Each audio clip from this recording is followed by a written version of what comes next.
Why do we lose sense of time when we're sleeping? Why do we? Lose sense of time when we're sleeping. Why do we lose sense of time when we're sleeping?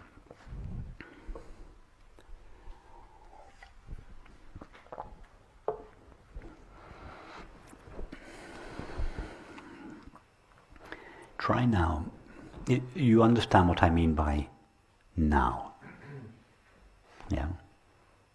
And if we represent the past, we could imagine that the past is like a vast space that extends endlessly behind the now, and that the future is a vast space that extends indefinitely in front of the now. Yes? And the distance between the past and the future is what we call time. Yes? Or the distance between two events in the past or the future. So now let's explore time, the past and the future.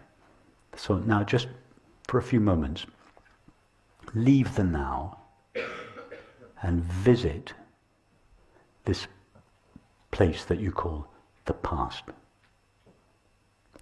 When I say visit it, I don't mean just think about it or imagine it, because if you think about it, say you take the image of breakfast this morning.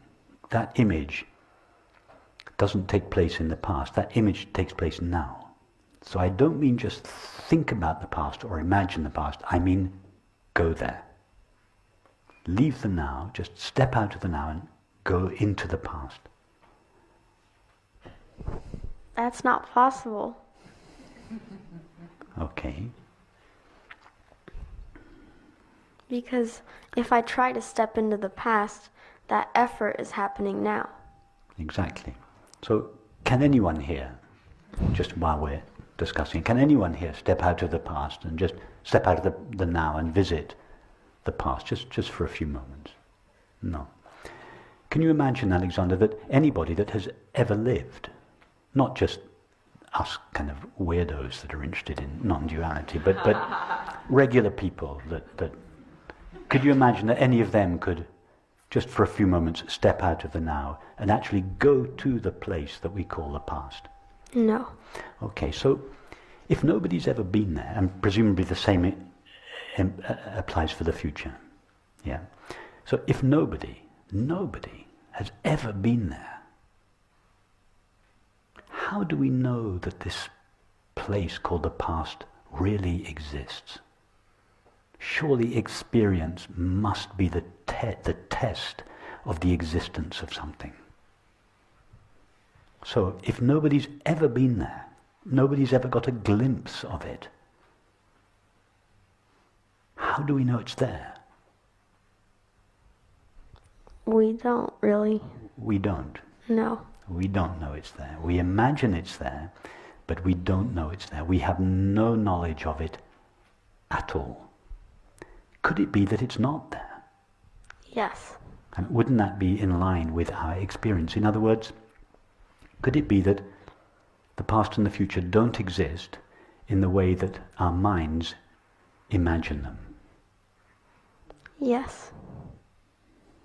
After all, have you ever experienced anything apart from now? No. And how many nows have you experienced in your life? Or let's just take today. How many nows have you experienced today? That's a trick question.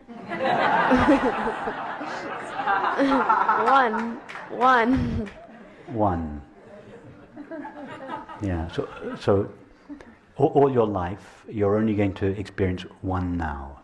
Yeah? Yes. And that now, we've already discovered that, contrary to popular belief, the now is not this fraction of a moment sandwiched between these two vast spaces of the past and future. The vast spaces of the past and future aren't there. So now is not a moment in time. We normally think that the now is moving slowly through time. Yeah? How fast is the now moving through time in your experience? It's another trick question. It's not moving. It's not moving. It's not going anywhere. It hasn't come from anywhere, and it's not going anywhere. So this now is the only now there is. And this now is not a moment in time. How long does this now last? It's eternal. It's eternal.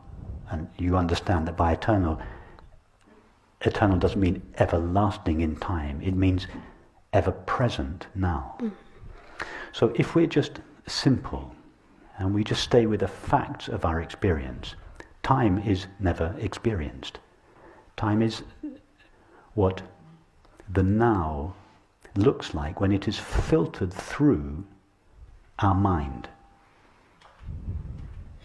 In other words, time, it doesn't exist in our mind, it seems to exist in our mind. And therefore, if that's the case, wouldn't it make sense that when our mind disappears in sleep, the seeming existence of time disappears with it? Yes. That's why we don't experience time when we're asleep. Actually, we don't experience time when we're awake, but we seem to. But when we're asleep, we don't even seem to experience time because no mind is present in sleep. So that's why you seem to wake up in the same moment that you fall asleep, because there is no time in between two waking states or two dream states.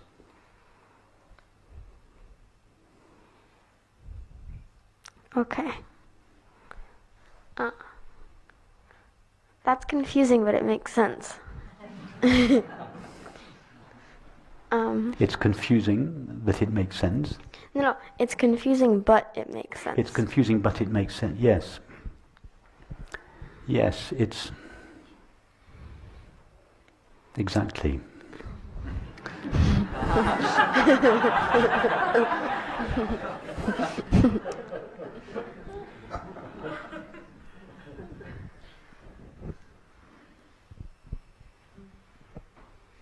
It's confusing because because everything that I've said you've understood in your own experience and you've agreed with, and it's very simple what I've said if you just stick with your experience.